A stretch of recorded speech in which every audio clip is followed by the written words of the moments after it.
मेरा पति रोज मेरी छोटी बहन की पसंद की मिठाई लाता और कहता कि मैं तुम्हारी बहन को अपनी बहन समझता हूँ, इसीलिए उसके लिए मिठाई लाता हूँ।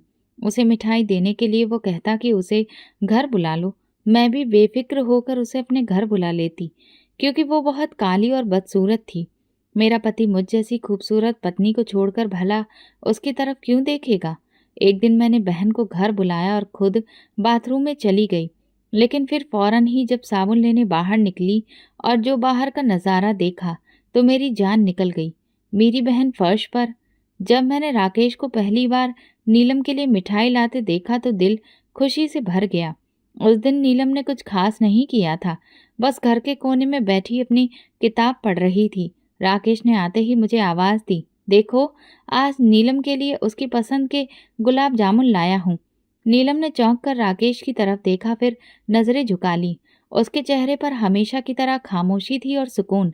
मैं मुस्कुरा कर प्यालियों में चाय डालने लगी। दिल में फक्र का एक अनोखा एहसास था। मेरी बहन जो बचपन से रंग के ताने सुनती आई थी, अब एक ऐसे इंसान के हाथों से इज्जत पा रही थी जो उसे अपनी बहन कहता था।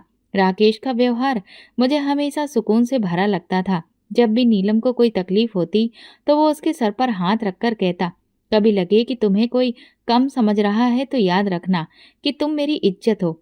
नीलम कम बोलती थी, शायद इसीलिए ज्यादा महसूस करती थी। उसकी आंखें अक्सर मुझे छुपाकर किसी और ही सन्नाटे में देखती थीं, जैसे उसके अंदर कोई और अधूरा सवाल हो।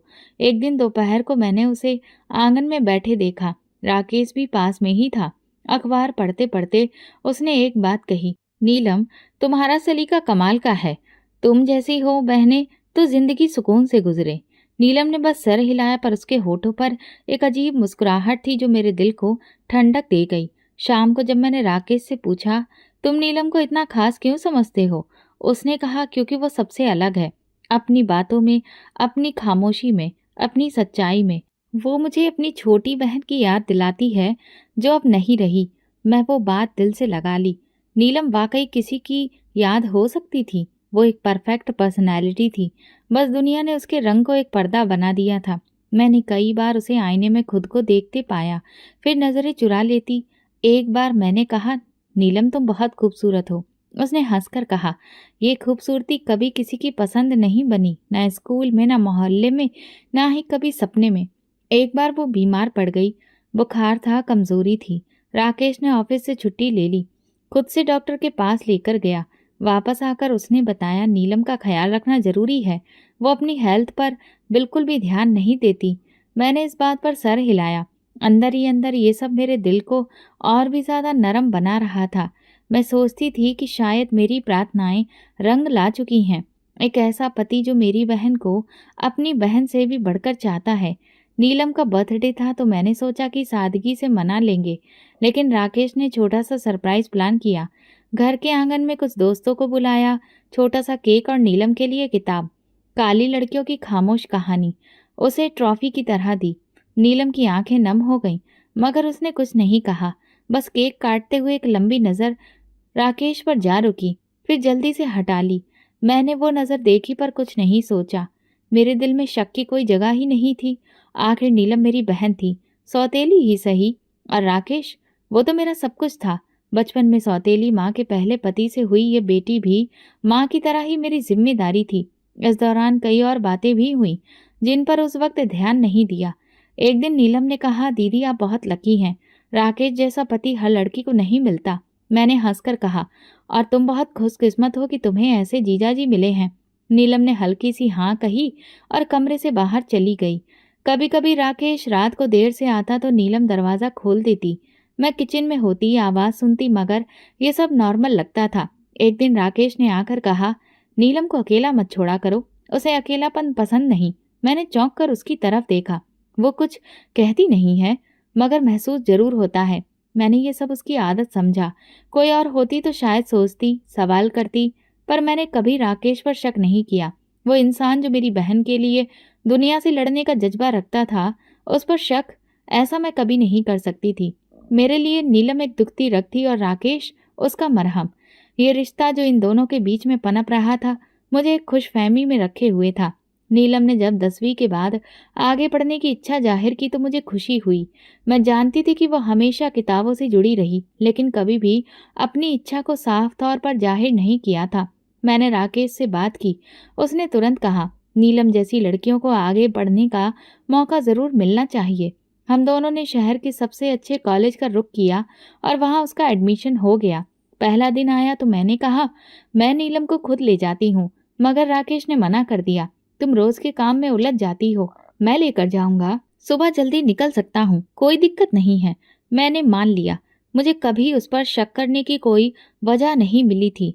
कॉलेज के गेट पर जब राकेश ने नीलम को अंदर भेजा तो उसकी नज़र आसपास के माहौल का जायजा ले रही थी। नीलम ने खुद को साधारण कपड़ों में छुपाया हुआ था, जैसे अपने वजूद से नज़र चुरा रही हो। मैं खिड़की से ये सब देख रही थी। राकेश ने उसके कंधे पर हाथ रखकर कहा, पहला दिन है, घबराना मत। नीलम ने हल्के से सिर हिलाया और गेट के अंदर चली गई। शाम को मैंने नीलम से पूछा, पहला दिन कैसा था? उसने साधारण सा जवाब दिया, ठीक था। मैंने हंसकर कहा, बस ठीक? वो बोली, कॉलेज बड़ा है, लड़कियां अलग दुनिया की लगती हैं। राकेश ने भी बाद में हंसकर कहा, शुरू में सबको ऐसा ही लगता है, वक्त के साथ आदत हो जाएगी। अगले दिन फिर वही रूटीन, नीलम को लेकर जाना, मैं घर के कामों में लग जाती। कुछ दिन ऐसे ही गुजरे। फिर एक दिन एक कॉल आई, एक अनजान नंबर से। लड़की की आवाज़ थी, संजीदा और सपाट। क्या आपको पता है, आपकी बहन रोज एक आदमी के साथ आती है? मैं सुनकर हंस दी। दिल ही दिल में सोचा, बेवकूफ़ लड़कियां शक करना सीख गई हैं। मैंने फ़ोन बंद कर दिया और राकेश को बताया भी नहीं। उस वाक़ये के बाद मैंने नोट किया कि नीलम अब कॉलेज से वापसी पर ज़्यादा देर तक अपने कमरे में रहने लगी थी। पहले वो आते ही मुझसे बातें करती, अब बस मुस्कुराती और दरवाज़ा बंद कर लेती। मैंने एक दिन पूछा, नीलम सब ठीक तो है ना? उसने कहा, बस थकान हो जाती है। राकेश ने भी कहा, रोज़ाना लंबा सफ़र है, थक जाती होगी। कुछ दिनों के बाद मैंने राकेश के बैग में एक डायरी देखी। अच्छा इत्तेफाक था कि वो खुल गई तो अंदर कुछ तस्वीरें बनी हुई थी, एक लड़की के लंबे घने बाल और एक लॉकेट। मैं चौंक गई और सोचा, राकेश ड्राइंग करता है? मैंने पूछा, ये तुमने बनाया है? उसने मुस्कुराकर कहा, हाँ, बस यूं ही वक्त गुजारने के लिए। उसी दिन मैंने नीलम को आईने के सामने देखा। बालों में नई क्लिप लगी थी और चेहरे पर हल्की सी चमक थी। मैंने हंसकर पूछा, ये क्लिप कहाँ से लाई हो? उसने कहा, एक सीनियर लड़की ने गिफ्ट में दी है। मैंने दिल में सोचा, शायद अब वो दोस्त बना रही है। मगर अगले दिन मैंने वही क्लिप राकेश की गाड़ी में देखी, सीट के नीचे गिरी हुई। मैंने फिर भी खुद को समझाया, कई चीजें इत्तेफाक से भी हो सकती हैं। पर फिर छोटी छोटी बातें जुड़ने लगीं। एक दिन मैंने नीलम के बैग में एक लेटर पाया, बिना नाम का। बस इतना लिखा था, तुम्हारी जो खामोशी है वो मुझे जकड़ लेती है। मैंने सोचा ये किसी पहचान वाले ने लिखा होगा, मगर नीलम से पूछा, ये लेटर किसने दिया? उसने परेशान होकर कहा, पता नहीं, मेरी किताब में रखा हुआ मिला। मैंने बात छोड़ दी, पर मेरे मन में बीज बो चुका था। कुछ दिन बाद नीलम के कॉलेज में एक फंक्शन था। मैंने जाने की इच्छा जाहिर की, पर राकेश ने कहा, मुझे पता है कि तुम्हें भीड़ भाड़ पसंद नहीं है, मैं साथ में चला जाऊंगा। नीलम खामोश रही। मैंने बस सिर हिला दिया। जब वो दोनों वापस आए, नीलम के चेहरे पर हल्की सी चमक थी। उसने मुझे बताया, फंक्शन अच्छा था लेकिन म्यूजिक बहुत तेज था। राकेश बोला, नीलम ने वहाँ एक कविता भी सुनाई, सबने खूब तारीफ की। मैंने पूछा, तुमने कभी बताया ही नहीं कि तुम कविताएं भी लिखती हो? नीलम ने नजरें चुराई, बस यूं ही कभी कभार। इस समय वो पहली फोन कॉल बार बार मेरे मन में घूमती रही और अब मुझे हंसी नहीं आती थी, बस खामोशी छा गई थी। नीलम की बदलती हुई आदतें मेरे सामने आने लगी थीं। जो कभी आईने से नजरें चुराकर गुजरती थी, अब रोज शाम के वक्त खामोशी से ड्रेसिंग टेबल के सामने खड़ी हो जाती। मैं कभी कभी दरवाजे से झांकती तो देखती कि वो लिपस्टिक लगा रही होती, हल्की सी। कई बार वो कोई छोटा सा लॉकेट पहन लेती जो उसकी गर्दन पर चमकता रहता। बालों में खुशबू और चेहरे पर वो परछाई जो पहले कभी नहीं देखी थी। मैंने एक दिन हैरत से पूछा, इतना तैयार होने की क्या जरूरत है, कहीं जा रही हो? वो हंसती। उसकी हंसी में वो मासूमियत नहीं थी जो पहले होती थी। उसने कहा, अपने लिए तैयार होना सीख रही हूँ। और उसे देखकर मैंने उसकी आंखों में एक चमक देखी, ऐसी चमक जो रोशनी नहीं, खौफनाक लग रही थी। मैं चुपचाप किचन में आ गई। राकेश तब घर पर नहीं था। रात को जब वो आया, नीलम ने उसे पानी दिया और हल्की सी खुशबू कमरे में फैल गई। राकेश ने एक पल के लिए उसे देखा, फिर टीवी का रिमोट उठा लिया, लेकिन मेरी नज़रें उस लम्हे को नोट कर चुकी थीं। अगले दिन मैंने नीलम को किचन में देखा, कोई नई डिश बनाने की कोशिश में लगी थी। मैंने कहा, ये सब कब सीखा? वो बोली, यूट्यूब से। राकेश जीजा जी को नई चीज़ें पसंद है ना? मैंने चौंक कर उसे देखा। तुम्हें कैसे पता? वो बोली, उन्होंने एक दिन जिक्र किया था कि चाइनीज़ खाना पसंद है, तो मैंने सोचा ट्राई करूं। मैंने बर्तन धोते हुए कहा, कॉलेज पर ध्यान दो, खाना पकाना हमारा काम है। वो खामोश हो गई, फिर नरमी से बोली, मैं तो सिर्फ सीख रही हूँ, कुछ गलत तो नहीं किया। एक और दिन शाम को मैंने देखा कि वो अपने कमरे में कुछ कपड़े चुन रही थी। मैं अंदर गई, एक सूट उसके हाथ में था, वही रंग जो राकेश को पसंद था, नीला। मैंने कहा, ये कब लिया? नीलम बोली, कॉलेज में कल फूड डे है, सब कुछ अच्छा पहनकर जा रहे हैं। मैंने कुछ भी नहीं कहा, बस सिर हिला दिया। अब जब राकेश घर आता, नीलम उसके सामने ज्यादा सुकून से रहती। पहले वो नजरें झुकाती थी, अब वो बात करती, हंसती, कभी किसी बात पर अपनी राय देती, जैसे वो एक दीवार थी जो अब हटने लगी थी। एक दिन मैंने देखा वो राकेश की फेवरेट किताब पढ़ रही थी। मैंने पूछा, ये कब से पढ़ने लगी? वो बोली, जीजा जी ने कहा था कि ये किताब जिंदगी बदल देती है, तो मैंने सोचा पढूं। मैंने तंजिया लहजे में कहा, तुम्हारी जिंदगी तो वैसे ही बहुत बदली जा रही है। वो चुप हो गई। उसी रात मैंने उसके कमरे में एक नया परफ्यूम देखा। मैंने पूछा, ये कहाँ से आया? उसने जवाब दिया, दोस्त ने गिफ्ट में दिया है। मैं कुछ कहना चाहती थी, मगर फिर रुक गई। फिर एक दिन ऐसा आया जब मैंने घर में राकेश की चीजें नीलम के कमरे में देखी। एक बॉल पेन, एक नेवी ब्लू रुमाल जो वो हमेशा ऑफिस में रखता था। मैंने पूछा, ये कहाँ से आया? नीलम बोली, शायद गलती से रख लिया होगा। मैं खामोश हो गई। इस हफ्ते नीलम ने खुद को पूरी तरह से बदलना शुरू कर दिया था। उसने अपनी नजरें चुराना बंद कर दिया था। उसकी आवाज में अब नरमी का एहसास ज्यादा था। मैंने उससे पूछा, तुम कुछ छुपा रही हो? उसने कहा, नहीं दीदी, बस खुद को समझ रही हूँ। एक दिन राकेश घर आया, बहुत थका हुआ था। नीलम तुरंत चाय बनाने किचन में गई। मैंने कहा, मैं बना देती हूँ। वो बोली, नहीं, मुझे बनाना अच्छा लगता है। उसके लहजे में शर्माना नहीं, एक अधिकार था। शाम को जब हम तीनों डाइनिंग टेबल पर बैठे, नीलम ने खुद राकेश की प्लेट में खाना परोसा। मैंने पहली बार राकेश के चेहरे पर वो खामोशी देखी जो किसी अंदरूनी एहसास को छुपाने की कोशिश में थी।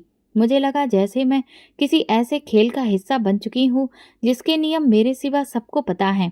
रात गए मैंने नीलम के कमरे की लाइट ऑन देखी। अच्छा, दरवाजा धीरे से खोला तो वो आईने के सामने खड़ी थी। वही लिपस्टिक, वही लॉकेट, वही चमक। और उस चमक में मैंने एक ऐसी रोशनी देखी जो रोशनी नहीं थी, आग थी। मैंने दरवाजा बंद कर दिया और धीरे से वापस आ गई। बिस्तर पर लेटी तो नींद आंखों से कोसों दूर थी। कुछ दिनों से राकेश देर से सोता था। बिस्तर पर आकर लेट तो जाता, मगर मोबाइल उसके हाथ में रहता। कभी कभी कहता, काम का लोड है, कल प्रेजेंटेशन है। मैं भी चुप रहती। मेरी आदत बन चुकी थी सवाल ना करना। मगर उस रात कुछ ऐसा हुआ जिसने मेरी नींद छीन ली। राकेश बाथरूम गया तो उसका मोबाइल बेड पर रह गया। स्क्रीन रोशन हुई और एक नोटिफिकेशन दिखाई दिया, नीलम का।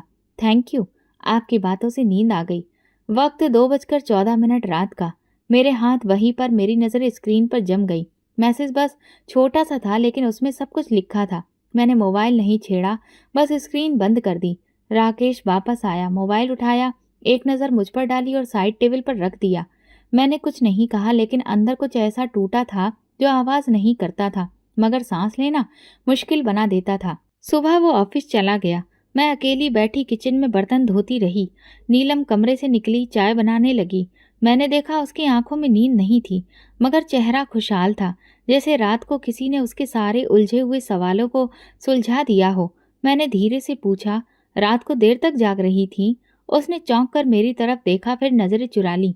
हाँ, पढ़ाई कर रही थी, नींद नहीं आ रही थी। मेरा दिल चाहा कि उस लम्हे उसे सब कुछ पूछ लूं, लेकिन मैं चुप रही। खामोशी मेरे अंदर की बगावत को रोकने का एकमात्र हथियार बन चुकी थी।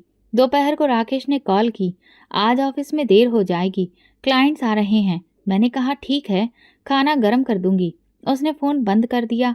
मैं किचन की खिड़की से बाहर देखती रही। आसमान पर बादल थे और अंदर मेरे दिल में तूफान। शाम को नीलम ने कहा, दीदी आप थक गई होंगी, मैं खाना बना लेती हूँ। मैंने सिर हिलाया। ठीक है, आज तुम बना लो। वो किचन में चली गई और मैं सोफे पर बैठकर उसकी आवाज़ें सुनती रही। बर्तनों की खनक, चाकू के चलने की आवाज़, मसाले की खुशबू और किसी अनकहे रिश्ते की आहट की। रात को खाने के दौरान राकेश ने कहा, नीलम, तुमने बहुत अच्छा खाना बनाया है। वो मुस्कुरा दी। Thank you. आपकी पसंद की सब्जियां थी ना, इसीलिए सोचा खुशबू भी वैसी ही हो जैसी आपको पसंद है। मैंने चम्मच हाथ में पकड़े पकड़े राकेश की तरफ देखा। उसने सिर्फ एक लम्हे के लिए मेरी नज़र का सामना किया, फिर प्लेट की तरफ ध्यान देने लगा। अगले दिन राकेश का मोबाइल ड्राइंग रूम में रह गया। वो नहाने गया और मैं खुद को रोक नहीं पाई। मैंने सिर्फ एक बार स्क्रीन पर उंगली फेरी। मैसेज खोले। नीलम के नाम पर कई बातें थीं, ज़्यादातर आम, लेकिन कुछ बातें मुझे अंदर से हिला गईं। कभी कभी लगता है तुम्हें पहले जान लेती तो मेरी जिंदगी कुछ और होती। तुम समझती हो, और यही सबसे कीमती बात है। मैंने मोबाइल बंद कर दिया। कोई तस्वीर नहीं थी, कोई भावनाओं का इजहार नहीं, लेकिन होंठ सब कुछ कह रहे थे। मैंने खुद से झूठ बोला। शायद वो सिर्फ उसे सहारा दे रहा है, जैसे एक भाई देता है, लेकिन दिल जानता था ये सच नहीं था। मैंने अपने रोजमर्रा के रूटीन को बदला। नीलम को ज्यादा करीब नहीं आने दिया। उनके बनाए खाने को बहाने से टालने लगी। राकेश अगर कोई तारीफ करता तो मैं चुप रह जाती, लेकिन वो सब नोट कर रहा था। एक दिन मैंने नीलम से कहा, तुम्हारा कॉलेज कब खत्म होता है? उसने जवाब दिया, 2 महीने बाकी हैं, फिर फाइनल एग्जाम्स होंगे। मैंने कहा, फिर कुछ और करने का सोचा है? वो बोली, शायद टीचिंग या फिर कोई कोर्स। मैंने बात खत्म कर दी। दिल चाहा कि कहूँ राकेश तुम्हारा कोर्स नहीं है, पर जुबान बंद रही। हफ्ते के आखिर में राकेश ने कहा, चलो बाहर खाना खाने चलते हैं, तुम्हारी पसंद का रेस्टोरेंट है। नीलम भी साथ चलने को तैयार हो गई। मैंने मना नहीं किया, बस खामोशी से तैयारी की। रेस्टोरेंट में वो दोनों बातें करते रहे। मैं सुनने वाली बनी रही। नीलम ने राकेश से एक सवाल किया, आपको बचपन में क्या बनने का शौक था? राकेश ने कहा, पायलट, लेकिन किस्मत ने जमीन से जोड़ दिया। मैंने वो बात सुनी और महसूस किया वो अपने सपने उससे शेयर कर रहा है, जो सपने कभी मुझसे शेयर नहीं किए गए। रात को मैंने राकेश से पूछा, तुम्हें नीलम से बातें करना अच्छा लगता है? वो बोला, हाँ। वो सुनती है और जवाब भी देती है। तुम तो अक्सर खामोश हो जाती हो। मैंने कहा, खामोशी हमेशा कमजोरी नहीं होती। वो कुछ नहीं बोला। मैं जान चुकी थी कि खामोशी से सबको सुनाई देता है, और झूठ वो होता है जो हम खुद से बोलते हैं बार बार, ताकि सच की चीखें दब जाएं। वो सुबह आम सी लग रही थी। नाश्ते की मेज पर मैं खामोश बैठी थी। अखबार मेरे हाथ में था, लेकिन शब्दों की कोई अहमियत बाकी नहीं रही थी। राकेश मोबाइल पर ऑफिस की मीटिंग के नोट्स पढ़ रहा था। मैं और नीलम किचन में चाय बनाने में व्यस्त हो गए थे। मैं सब कुछ देख रही थी, सुन भी रही थी, लेकिन अब महसूस होना कम हो गया था। नीलम ने कप में चाय डाली, साइड टेबल पर रखी चीनी की शीशी से चीनी ली और चुपचाप प्याली राकेश के सामने रख दी। राकेश ने मोबाइल नीचे रखा, चाय को धीरे से उठाया। उसकी नज़रें नीलम पर टिक गईं। नीलम ने नज़रें झुका ली, मगर उस लम्हे की खामोशी मेरे दिमाग पर हथौड़ी की तरह पड़ी। वो दोनों एक दूसरे को देख रहे थे, जैसे शब्द की ज़रूरत ही ना रही हो। मैंने खाली प्लेट में चम्मच रखा और दिल में एक चीख दबी, चाय ठंडी हो रही है। मैंने ज़बरदस्ती आवाज़ में कहा। राकेश ने चौंक कर मेरी तरफ देखा, फिर कप उठाकर एक घूंट पिया। अच्छी है, उसने कहा। नीलम वापस किचन में चली गई। मैंने कप की तरफ देखा। चाय की खुशबू साधारण थी, लेकिन उस लम्हे का जायका मेरे गले में अटक गया था। शाम को मेहमान आने वाले थे। मैंने नीलम से कहा, किचन में थोड़ा हाथ बटा देना, दोपहर से सिर दर्द कर रहा है।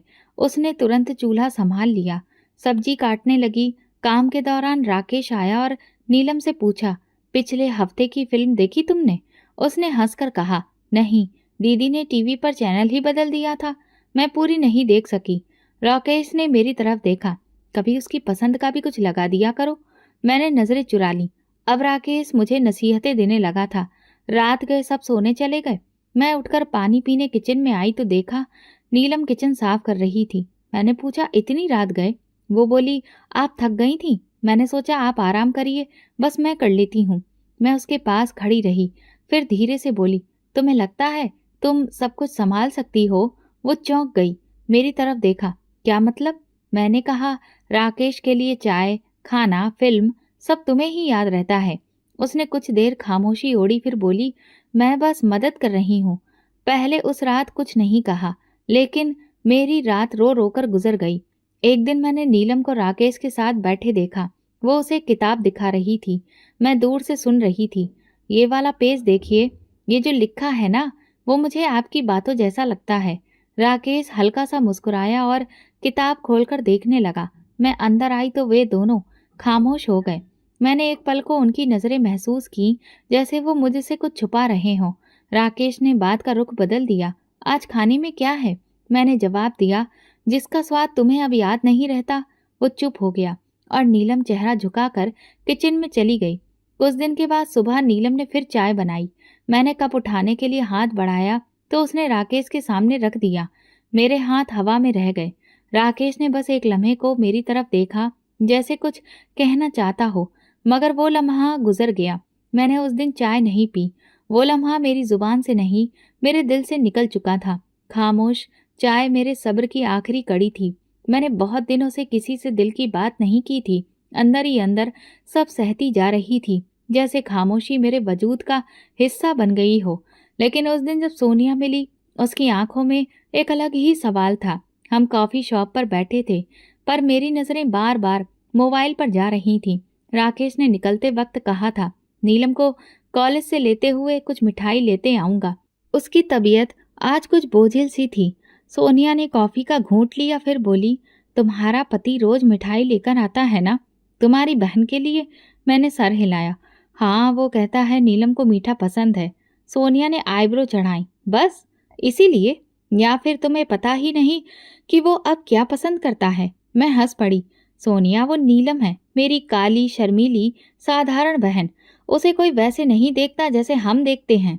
सोनिया ने चम्मच रखी और धीरे से कहा, कभी आईने से बाहर भी देखा है? मेरे दिल में कुछ उलझा, जैसे जमीन नीचे से खिसकने लगी हो। मैंने जल्दी से बात बदली। नीलम अब थोड़ी खुल गई है। तुम्हें याद है पहले कितना चुप रहती थी? सोनिया ने मेरी तरफ देखते हुए कहा, कभी कभी जो चुप रहते हैं वही सबसे ज्यादा बोलना चाहते हैं। सिर्फ सुने जाने की देर होती है। मैंने कॉफी का कप हाथ में लिया, लेकिन होठों तक नहीं ले जा सकी। अंदर कोई बात गर्दिश कर रही थी, एक सवाल जो मैं खुद से भी पूछने से डरती थी। घर वापस आई तो राकेश और नीलम आंगन में बैठे थे। राकेश कुछ समझा रहा था, शायद उसके नोट्स का कोई हिस्सा, और नीलम खामोशी से सुन रही थी। मैंने कप धीरे से रखा, लेकिन दोनों ने मुझे आते देखा और बात रोक दी। राकेश ने कहा, नीलम का वाइवा होने वाला है, मैं कुछ तैयारी करवा रहा था। नीलम ने नजरें झुका ली। मैंने कहा ठीक है, और अंदर चली गई। कमरे में आकर मैंने आईना देखा। मेरे चेहरे पर वो सुकून नहीं रहा था जो कभी हुआ करता था। एक औरत अपने चेहरे पर थकान, धोखा, झूठ सब पढ़ सकती है, अगर वो खुद को पढ़ने की हिम्मत रखे। अगले दिन नीलम किचन में थी। मैंने उससे कहा, आज तुम्हारा पेपर था? नीलम ने कहा, हाँ। ठीक हो गया? मैंने पूछा, राकेश लेकर गया था? वो रुकी, फिर धीरे से बोली, हाँ, उनका ऑफिस भी उसी तरफ था तो साथ चले गए। मैंने कुछ नहीं कहा। उसी दिन शाम को मैंने जानबूझकर नीलम के कमरे का रुख किया। दरवाजा खुला था। वो टेबल पर बैठी कोई कार्ड बना रही थी। मैंने कहा, ये क्या है? वो चौंक गई। बोली, बस ऐसे ही बोर हो रही थी तो सोचा कुछ क्रिएटिविटी कर लूं। मैं करीब गई और देखा कार्ड पर लिखा था, कभी कभी किसी की मौजूदगी किसी कीमती चीज से ज्यादा कीमती होती है। मैं खामोशी से पलट गई। उसी रात राकेश ने कहा, नीलम की तबीयत कुछ दिनों से डाउन है, उसे बाहर ले जाना चाहिए, कुछ फ्रेश हवा मिलेगी। मैंने सिर हिलाया। ले जाओ, तुम्हारी समझदारी पर अब मुझे शक नहीं रहा। राकेश ने चौंक कर मेरी तरफ देखा, लेकिन कुछ बोला नहीं। नीलम दरवाजे के पास खड़ी सुन रही थी। मैंने देखा, उसके चेहरे पर कोई भाव नहीं था। शायद वो अब जान चुकी थी कि मैं सब जान गई हूँ। अगली सुबह मैंने सोनिया को कॉल किया। तू कल फ्री है? वो बोली, हाँ, सब ठीक। मैंने कहा, आईने से बाहर देखने का वक्त आ गया है। सोनिया हंसी। क्या नजर आया? मैं खामोश रही। फिर कहा, सब कुछ, जो अब तक नजरअंदाज करती रही थी। मैंने इस बार चाय खुद बनाई। जब राकेश ने पूछा, नीलम कहाँ है, तो मैंने जवाब दिया, जहाँ तुम रोज मिठाई लेकर जाते हो वहीं होगी।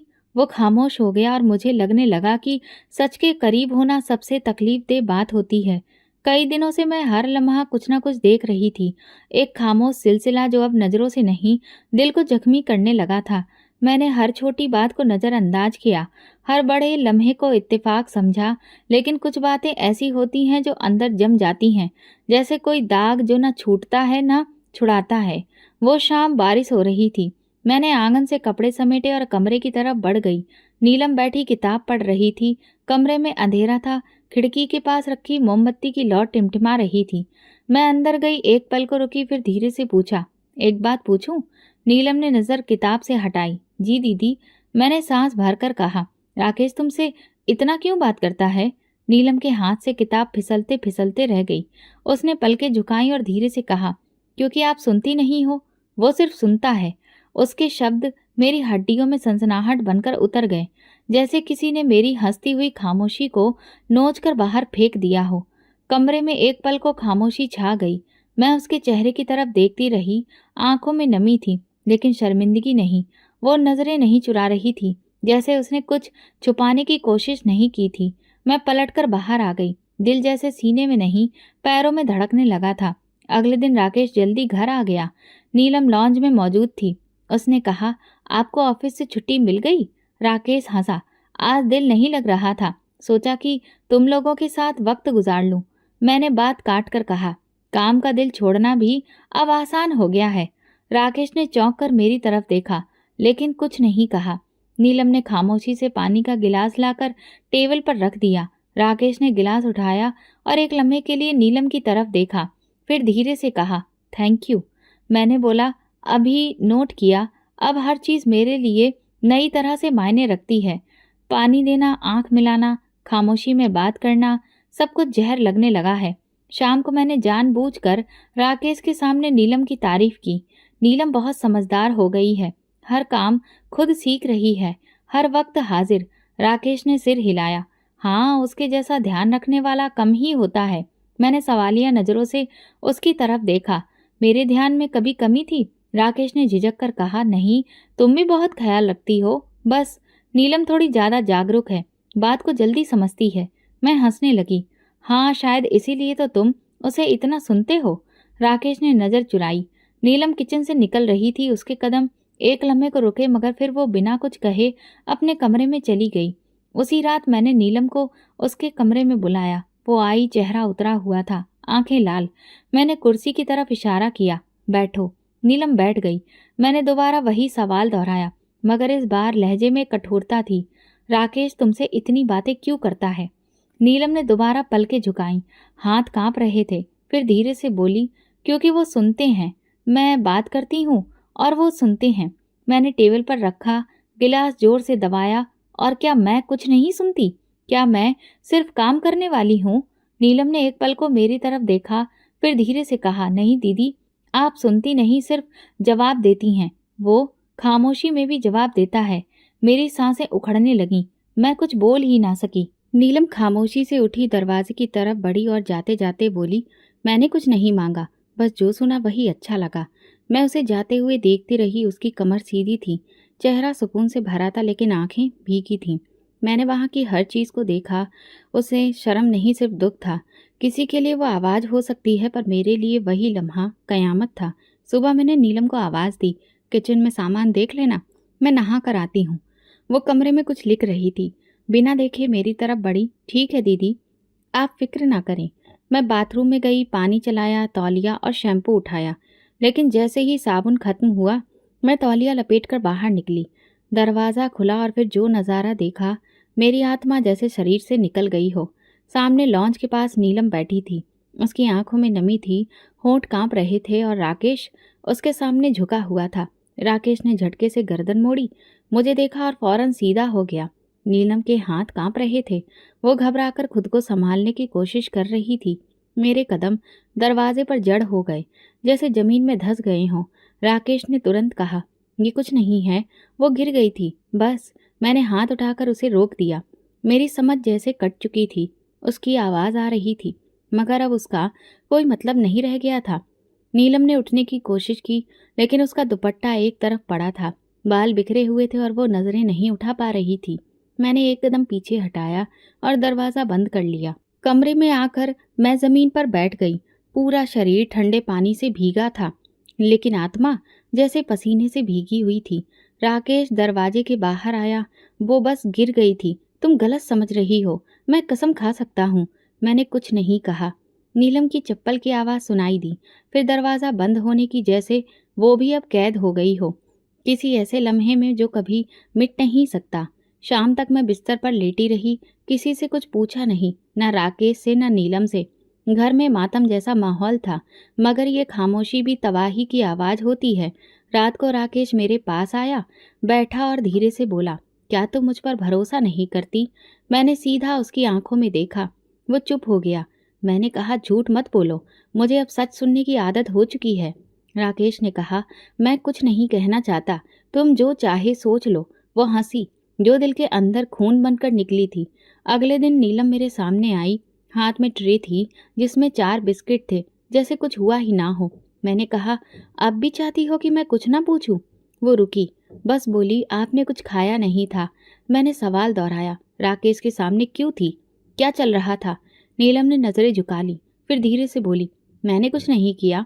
मैं फुपकारते हुए बोली, तो वो झुका हुआ क्यों था? तुम जमीन पर क्यों थी? वो बोली, मैं गिर गई थी, बस। मैं चाय की ट्रे ले जा रही थी। मैंने ट्रे एक तरफ रख दी। चुप रहो नीलम, बहुत बोलने लगी हो। वो चुप हो गई, लेकिन उसकी खामोशी में वो बेगुनाही नहीं थी। घर का हर कोना मेरे लिए अब अजनबी हो चुका था। दीवारें जैसे मुखौटे पहन चुकी थीं। मैं वो औरत बन चुकी थी जो अपने ही घर में अजनबी हो गई थी। 2 दिन बाद मैंने नीलम को देखा। वो छत पर फ़ोन पर बात कर रही थी। मेरे आने पर चौंकी नहीं, फ़ोन बंद किया और नीचे आई। मैंने पूछा, किससे बात हो रही थी? वो बोली, ममता से। मैं हंसी, अब तो तुम्हारे बहाने भी बदलने लगे हैं। नीलम चुप हो गई। उसी रात मैंने राकेश के फ़ोन की स्क्रीन पर एक नोटिफिकेशन देखा। नीलम का मैसेज था, तुम ठीक तो हो ना? मैं परेशान हो गई हूँ। मैंने फ़ोन उसके सामने रख दिया। ये भी सिर्फ ख्याल है ना? राकेश ने कहा, हाँ बस ख्याल। मैंने कहा, फिर मुझे बता दो, मोहब्बत कब से ख्याल बनने लगी है? वो चुप रहा और वही खामोशी मेरी आखिरी चीख बन गई। मैंने खुद को बहुत दिनों तक खामोश रखा। वो दरवाज़ा जो मैंने कभी खुद खोला था, अब मेरे सोचने तक के लिए भी बंद हो चुका था। राकेश और नीलम का हर वजूद, हर आहट मेरे अंदर कुछ नोच रहा था, लेकिन मैं कुछ कहती नहीं थी। मैं संभलती रही, जैसे सब कुछ ठीक हो सकता है। लेकिन कुछ सच ऐसे होते हैं जो जुबान पर आ जाएं तो वापस नहीं जाते, और दिल पर आ जाएं तो ख़त्म नहीं होते। उसी दिन जब राकेश ऑफिस से आया, मैंने दरवाजे पर ही रोक लिया, बैठो, मुझे तुमसे बात करनी है। वो चौंक गया, मेरी आंखों में देखा, फिर धीरे से सोफे पर बैठ गया। मैं उसके सामने बैठकर बोली, एक सवाल है, सीधा जवाब चाहिए, झूठ बर्दाश्त नहीं होगा। राकेश ने सांस भरी, पूछो। मैं नजरें गड़ाकर बोली, क्यों? वो जैसे लम्हा भर रुका, फिर धीरे से बोला, तुम तो हर चीज में खूबसूरती ढूंढती हो, मैं इंसान ढूंढ रहा था। मेरे हाथ कपकपाने लगे। राकेश ने बात जारी रखी, नीलम में वो दर्द था जो तुम्हें कभी नहीं था। तुम पूरी थी, खुश, साफ, मजबूत। नीलम टूटी हुई थी, बिखरी हुई। मैं उसे जोड़ने लगा और फिर शायद उसमें खुद को देखने लगा। मेरे अंदर जैसे कोई चीज़ खामोशी में दफन हो गई। मैं कांपते हुए लहजे में बोली, मेरी बहन, मेरी जगह। राकेश ने नजरें झुका ली। मैंने गर्दन मोड़कर दरवाजे की तरफ देखा। नीलम वहां खड़ी थी, सीधी, खामोश। उसकी आंखें मेरी तरफ नहीं, जमीन पर थीं। मैंने पूछा, तुमने कुछ कहा क्यों नहीं? वो चुप रही। मैं चिल्लाई नहीं, मैं फटी नहीं, बस अंदर से बिखर गई। मैं उसके पास गई। कब से? नीलम ने धीरे से सर झुका लिया। पता नहीं कब हुआ कि वो मेरी बात समझने लगा। मैंने कठोर लहजे में कहा, मैं तुम्हारी बात नहीं समझती थी। वो बोली, आपने कभी वक्त ही नहीं दिया, कभी सुना ही नहीं। मैं एकदम पीछे हट गई, जैसे जमीन खींच रही हो। तुम्हें मेरी जगह चाहिए थी नीलम। वो बोली, नहीं, बस कोई ऐसा जो सुन ले। राकेश ने मेरी तरफ देखा। ये सब गलत हो गया, हम चाहते नहीं थे, बस। मैंने बात काट दी। बस क्या? मोहब्बत हो गई। कमरे में गहरी खामोशी छा गई, जैसे दीवारों पर शब्दों की लाशें लटक गई हों। मैं किचन में गई, एक गिलास पानी पिया, लेकिन वो गले से नीचे नहीं उतरा। वापस आई और दोनों को देखा। राकेश मेरी नज़र बर्दाश्त नहीं कर सका। नीलम की पलकें भीग चुकी थी, लेकिन जुबान पर कोई माफ़ी नहीं थी। मैंने कहा, मैं अब यहाँ एक पल भी नहीं रुक सकती। राकेश उठकर बोला, सुनो प्लीज़, कोई फैसला जल्दी ना करो। मैं मजाक उड़ाते हुए हंसी। तुमने फैसला कब मुझसे पूछ कर किया था? फिर नीलम की तरफ देखा। तुम्हें अंदाजा है तुमने क्या किया है? वो चुप रही, जैसे सदियों से गुनाह की सूली पर चढ़ी हो, मगर सजा का डर ना हो। मैंने चप्पल पहनी, दरवाज़ा खोला और पीछे मुड़े बिना निकल गई। गली के नुक्कड़ पर रुकी, लेकिन वापस नहीं देखा। दिल में सिर्फ एक बात धड़क रही थी, मेरी बहन, मेरी जगह। और मैं सिर्फ एक सवाल बन गई। मैं घर से निकली तो दरवाजे पर कोई नहीं आया। राकेश चुप रहा। नीलम ने भी नहीं रोका। मैंने कोई सामान नहीं लिया, बस वो जो साथ रखा, जो अब किसी के लिए कुछ भी ना रहा था। वही दरवाज़ा जहाँ से मैं विदा होकर आई थी, आज मुझे अर्थी की तरह बाहर निकाल रहा था। जिंदा शरीर मुर्दा रिश्ता। टैक्सी में बैठकर पीछे देखा, वो बालकनी खाली थी। नीलम वहीं थी, मेरे घर में, मेरी जगह पर। पहला दिन मामा के घर गुजरा। उनसे कुछ नहीं कहा, बस यही बताया कि राकेश से झगड़ा हुआ है, कुछ वक्त के लिए आई हूँ। मामा ने कुछ नहीं पूछा और ठीक है कहा। मैं दिन भर सोफे पर बैठी रही, कभी अपने नाखून देखती, कभी खाली दीवार। मामा की बेटी अनामिका पास आई। आपकी तबीयत ठीक है? मैंने सर हिलाया। बस थोड़ा सा दर्द है। अगले दिन मामा काम पर चले गए और मैं अकेली बैठी अपने फ़ोन की स्क्रीन को घूरती रही। राकेश की कोई कॉल नहीं आई, नीलम का कोई मैसेज नहीं आया। ये खामोशी मेरे लिए सबसे बड़ा शोर थी। दोपहर को अनामिका ने बताया कि बुआ के यहाँ पर फंक्शन है, चलेंगी ना? मैंने मना कर दिया। अब कुछ भी देखने की हिम्मत नहीं थी। दिल में सिर्फ एक बात गूंज रही थी, आज वो मेरी जगह है। शाम को फ़ोन बजा, सोनिया थी। तुम कहाँ हो? मामा के घर पर, मैंने कहा। वो चुप हो गई, फिर बोली, मैं जानती हूँ तुमने सबको छोड़ दिया है। मैंने कहा बस, अब और संभाला नहीं जा रहा। सोनिया ने धीरे से सांस ली। राकेश ने कुछ कहा नहीं ना? उसने रोका ना, सफाई दी। सोनिया ने फिर खामोशी के बाद कहा, तो समझ लो वो सब कुछ एक्सेप्ट कर चुका है। उसी रात मैंने आंखें बंद की तो सपने में वही नज़ारा। दरवाज़ा खुला, नीलम जमीन पर थी, राकेश झुका हुआ और मैं पत्थर बनी खड़ी। सुबह आँख खुली तो मैंने खुद को आईने में देखा, चेहरा उतरा हुआ, आंखें लाल, बाल बिखरे हुए और दिल बिल्कुल खाली। 3 दिन गुजर गए, ना कोई कॉल ना कोई बात। चौथे दिन माँ ने प्यार से पूछा, बेटा घर वापस जा रही हो? मैंने धीरे से जवाब दिया, घर अब किसी और का हो चुका है। मामा कुछ न समझे लेकिन चुप हो गए। मैंने फ़ोन निकाला, राकेश का नंबर देखा लेकिन कॉल नहीं की। फिर नीलम का नंबर देखा, उसकी प्रोफाइल तस्वीर अब बदल चुकी थी। एक गार्डन में जिसमें एक काली चिड़िया बैठी थी। मैं हंसी, एक काली चिड़िया जो किसी और की छत पर बसेरा कर चुकी थी। मैंने उसे मैसेज किया, कैसी हो? 2 घंटे तक कोई जवाब नहीं आया। मैंने दूसरा मैसेज किया, तुम जानती हो मैं तुम्हें माँ बाप की निशानी समझती थी। अब की बार भी खामोशी। कुछ दिनों बाद एक पुरानी पड़ोसन का फ़ोन आया, बेटा तुम्हें पता है ना, नीलम अब राकेश के साथ हर जगह जाती है। मैंने कहा हाँ जानती हूँ। पड़ोसन ने तभी जुबान खोली, कल वो अस्पताल गई थी, शायद किसी चेकअप के लिए। मैंने फ़ोन बंद कर दिया। अगर वो माँ बनने वाली है तो क्या मैं वही औरत हूँ जिसकी जगह अब कोई और जिंदगी जी रही है? मैं सोफे से उठी, पर्दा हटाया। बाहर बारिश हो रही थी। हर कतरा जैसे मुझसे कह रहा हो सब कुछ लुट गया। अब मैं हर रात एक ही सपना देखती हूँ। दरवाज़ा खुलता है, नीलम सामने खड़ी होती है, राकेश उसके साथ और मैं वहीं अकेली। इस लम्हे में कैद। दरवाजे खुलते हैं, बंद होते हैं, रिश्ते उतर जाते हैं और जगह भर जाती है, लेकिन कुछ खालीपन उम्र भर साथ रहता है। अदालत की इमारत के अंदर सब कुछ नियम के हिसाब से लग रहा था।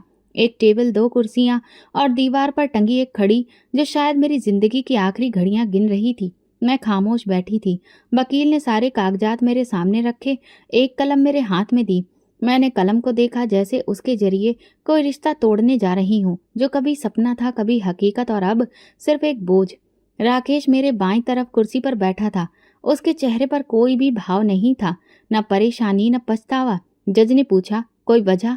मैंने कुछ पल सोचा लेकिन जुबान पर सिर्फ एक सादा सा जुमला आया, कुछ रिश्ते शब्दों के काबिल नहीं होते। जज ने सिर हिलाया और साधारण शब्दों में कहा, तलाक मंजूर किया जाता है। बस इतना ही, ना कोई बवाल, ना सफाई, ना सवाल। राकेश ने एक बार भी मेरी तरफ नहीं देखा। वो उठा, अपने कागज पकड़े और जैसे किसी ऑफिस से फाइल लेकर बाहर निकल जाता है वैसे ही निकल गया। मैं वहीं बैठी रही, कुछ देर सोचती रही, क्या यही अंजाम था? शायद हाँ, या शायद मैंने बहुत देर कर दी। बाहर जाकर आसमान देखा, साफ था लेकिन दिल में बादल थे। मैंने रिक्शे पर बैठकर वापस मामा के घर आई। रास्ते में बार बार मोबाइल की स्क्रीन चेक की, कोई नोटिफिकेशन नहीं था, ना राकेश की तरफ से ना नीलम की तरफ से। बस एक सन्नाटा था जो अब मेरा साया बन चुका था। उसी रात मैंने नीलम को एक आखिरी मैसेज किया, मैं आज़ाद हो चुकी हूँ, तुम्हारे लिए अब कोई रुकावट नहीं रही, खुश रहो। मैसेज डिलीवर हुआ लेकिन रीड नहीं। अगले दिन तक कोई जवाब नहीं आया। चौथे दिन मैंने उसका स्टेटस देखा, नया था, एक खूबसूरत रंग और कैप्शन, नई शुरुआत। मेरे हाथ से मोबाइल छूटते छूटते बचा तो ये उनके लिए नई शुरुआत थी और मेरे लिए बस एक अंत, बिना आवाज़, बिना अधिकार। मैंने सोनिया को बताया, तलाक हो गया है। वो बोली, मैं आ रही हूँ। 2 घंटे बाद वो मेरे सामने बैठी थी। मेरे हाथों को पकड़कर बोली, तुमने बहुत हिम्मत दिखाई है। मैंने कहा, हिम्मत नहीं, सिर्फ बर्दाश्त खत्म हो गई थी। उसने धीरे से पूछा, अब क्या सोचा है? मैंने जवाब दिया, कुछ भी नहीं। अब सोचने के लिए कुछ बचा ही नहीं। अगले दिन मामा ने मुझसे कहा, बेटा चाहो तो कहीं नौकरी कर लो, वक्त कट जाएगा। मैंने हाँ कर दी। एक छोटे से स्कूल में पढ़ाने की नौकरी मिल गई। बच्चे मासूम होते हैं, उनके चेहरों पर कोई धोखा नहीं लिखा होता। मैं रोज बच्चों को पढ़ाती, शाम को घर आती और रात को खुद से सवाल करती, किसकी गलती थी? एक दिन स्कूल में एक बच्ची ने पूछा, मिस, अगर किसी का दिल टूट जाए तो क्या वो ठीक हो सकता है? मैं मुस्कुराकर बोली, ठीक हो सकता है, लेकिन वो पहले जैसा नहीं रहता। शाम को घर आकर मैंने मोबाइल चेक किया। नीलम का मैसेज अभी भी सीन में था, लेकिन कोई जवाब नहीं। मैंने एक आखिरी संदेश भेजा, काश तुम्हें एक बार बता पाती कि सब कुछ क्यों किया मैंने। शायद तुम माफ ना कर पाती, मगर समझ जरूर लेती। मैसेज फिर इग्नोर कर दिया गया, जैसे कुछ हुआ ही ना हो। मैंने एक नया फ़ोन नंबर लिया, पुरानी यादें डिलीट कर दी, राकेश की तस्वीरें, मैसेज, वॉइस नोट्स, सब। लेकिन दिमाग से वो नज़ारा नहीं जाता, वो दरवाज़ा, वो दोनों और मेरी खामोशी। अब मैं खुद को नहीं रोकती, बस रात को सपने में दरवाजे खोलती हूँ और हर बार वही नज़ारा देखती हूँ। अदालत में जो जुबान बंद थी, वो दिल आज चिल्ला रहा है, मगर कोई सुनता ही नहीं, क्योंकि कुछ रिश्ते सच में शब्दों के काबिल नहीं होते। आज भी जब किसी महफिल में बैठती हूँ, कोई जुमला कहीं न कहीं सुनाई दे ही जाता है। कई लड़कियां तो दिखने लायक भी नहीं होती, कोई मजाक में कह दे या तंज में, मगर मेरे दिल पर छुरी चल जाती है। मेरे अंदर कुछ तड़प उठता है, क्योंकि मुझे तो वही काली लड़की ले डूबी, वही जो मेरी बहन थी, वही जिसे मैं हमेशा अपनी छांव के नीचे छुपाती रही और अंदर ही अंदर बदसूरत समझती रही। मैं अक्सर सोचती हूँ, क्या वाकई मैंने हमेशा उस पर तरस खाया, कभी गर्व नहीं किया, हमेशा यही समझा कि मैं खूबसूरत हूँ, इसीलिए राकेश मेरा है? कभी सोचा भी नहीं था कि राकेश की नज़र उस पर भी जा सकती है, एक काली, खामोश, साधारण लड़की पर। लेकिन उसके पास शायद वो चीज़ थी जो मेरे पास नहीं थी, दिल। और राकेश शायद वही दिल देखने निकला था, जो मैं कभी देख ही ना सकी। आज आईने में खुद को देखती हूँ तो वो चमक जो कभी मेरी ताकत थी, अब नफरत बन गई है। ये आंखें, ये रंगत, ये निखरा चेहरा, सब खाली लगते हैं, क्योंकि ये सब किसी को बांध ना सके, और जो सच था वो मैं कभी जान ना पाई। मैं स्कूल से वापस आती हूँ और अक्सर उन बच्चियों के चेहरों पर रोशनी देखती हूँ जिन्हें लोग बदसूरत कहते हैं, वो रोशनी जो मैं बरसों से आईने में ढूंढती रही। एक बच्ची अक्सर कहती है, सब कहते हैं मैं काली हूँ, पर मेरे पापा कहते हैं कि मैं उनका गुरूर हूँ। मैं हंस देती हूँ, लेकिन अंदर कहीं जलती हूँ। काश किसी ने नीलम से भी यही कहा होता, काश मैंने कभी उसे ये कहा होता। कुछ दिन पहले राकेश और नीलम की तस्वीर किसी सोशल मीडिया पोस्ट में देखी।